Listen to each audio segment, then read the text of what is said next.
So the question is, why do good engineers fail at coding test? Regardless of what anybody tells you, okay? How convincing the answer is.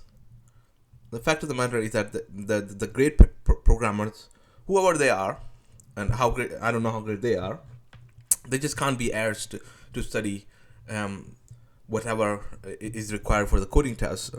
Okay? That's actually the fact. And it doesn't matter what anybody tells you. It doesn't matter how convincing the reason is. It doesn't matter what shows up on LinkedIn, TikTok, blah, blah. It's all rubbish. These people who are good at one thing can't be bothered, like literally spend 1 or 2 hours a week or over the weekend to study algorithms, data structure, how object-oriented programming works, or all these technical questions that are asked in coding tests.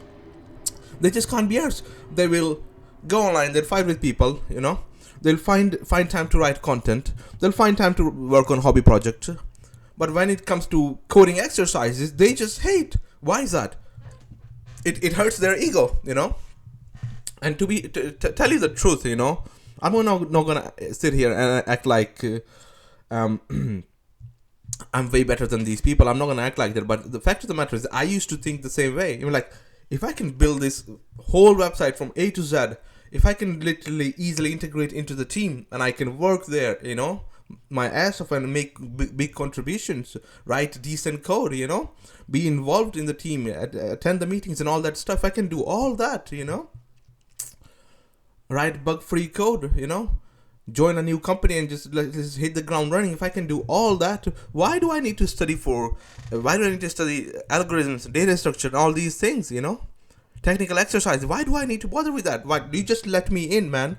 If you're interviewing me, I'll show you what the real skill is. Just let me in, but I'm not gonna do the coding exercises. And that's how I used to think before. I don't think that way, Interview is like a gatekeeper. They won't let you in unless you answer the questions right, and then there is second interviews and whatever you want to call it. There is gonna be, pair programming, coding exercises, technical tests, take-home tests, and it doesn't matter, and it doesn't matter how good you are. They will give you tests. They will always give you tests. It honestly doesn't matter how good of a programmer you are. So if that's a fact, and we know it's a fact, unless you have connections in the company, you will have to do all this. You'll have to go through this anyway, You can't just tweak the company just because you're really good.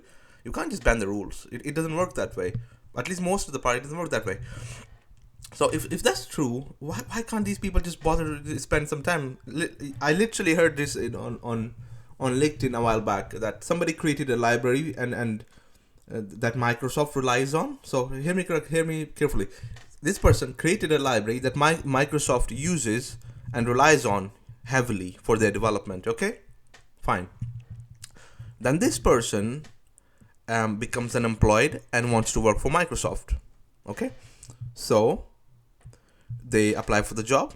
Okay, they're accepted for the first round of interviews, and then the second thing would have been is what this person said.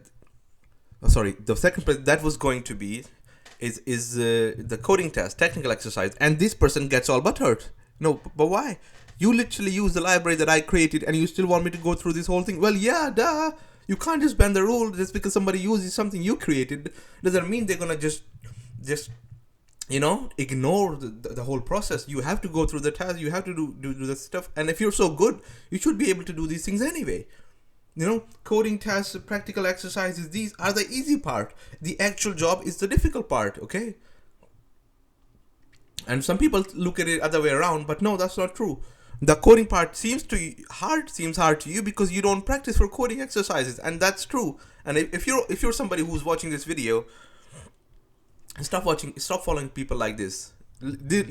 People like this will actually stop you from getting a job, okay? Don't take their advice. Fact of the matter is, and I'll probably just finish the video now. And by the way, subscribe to the channel if you like these sort of technical content. Fact of the matter is, also I got a free ebook in the description if you want to grab a copy. So, just to conclude this thing, if you're somebody who wants to find a job, you have to no data structure, algorithms, OOP, and all these sort of things. Okay, you have to know that. You have to have practical knowledge of all these things. Okay, and yeah, you have to be good at interviews, doing interviews, and a few other things, basic things. But you do need to do coding tests. Do not shy away or run away from doing coding tests, coding exercises. It looks very basic, If I can sprint, why do I need to jog? It's like that sort of question. It's stupid. You can jog. Okay. So anyway, don't shy away from that, and yeah, you just have to do it. That's the game, man. That's the game. I have to do it. Somebody else has to do it. My friends have to do it. Everybody has to do the coding exercise. And if there's company who don't do that, fine. It's okay. But there is companies who do that, who rely on that process. And if you want to work there, then you kind of just go along. You just go along. Anyway, let me, if you're still watching the video, you let me know why these people dislike the coding test so much, or why you like the coding test so much. Go on.